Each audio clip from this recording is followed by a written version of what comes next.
So on Friday, we mentioned that we were going to talk about Star Wars: The Bad Batch, and then we forgot because I jumped to Picard.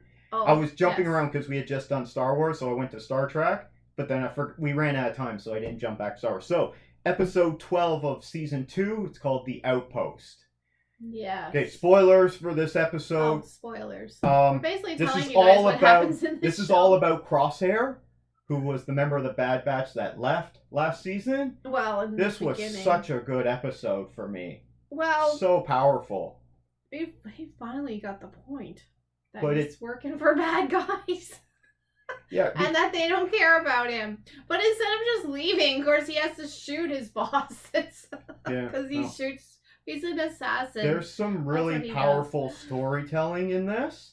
And even though this is for kids, kids would get this because it shows like he's not appreciated by the Empire. They want to get rid of all the clones. So him and any other clones, they're expendable. They don't care if they die. And they send them on suicide missions. They keep on hiring the most pompous people for their roles in the Empire, but they're so pompous and irritating. So we finally see, after it took him a really long time, a near-death experience, and a lot of other of his friends dying, to finally realize good soldiers may not follow all the orders. But at the end of the episode, he is taken by a group, and we don't know. Maybe it's the rebels that have him. I don't think so. He's definitely...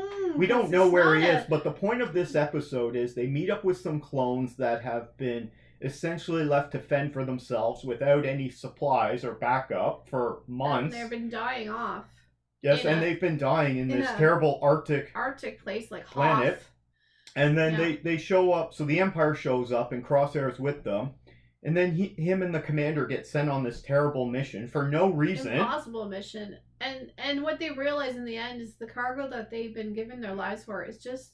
It's just gear. Gear for the noob guys that are replacing them for the actual... And they didn't even get any replacement gear for themselves. They didn't get anything. They're essentially just being used as cannon fodder. It doesn't make much sense. But anyway, to me, it doesn't make much sense why you would do that to the clones, because they are very... But the Empire does really stupid things and has really stupid ideas. And this is one of them. This is why they don't win in the end. There is reason why the Empire would get rid of the clone army, because the clone army fought for the Republic.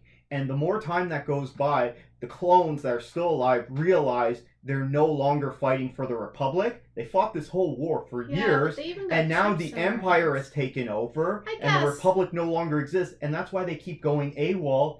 And finally, even the most hardcore loyalist soldier, Crosshair, because he always says, good soldiers follow orders. And we saw previous in this season that he's just living in a windowless room, in the dark, with nothing but a bunk and his gear, and he's given rations, and that's it. It's a pretty crappy existence, the Spartan existence that he's living.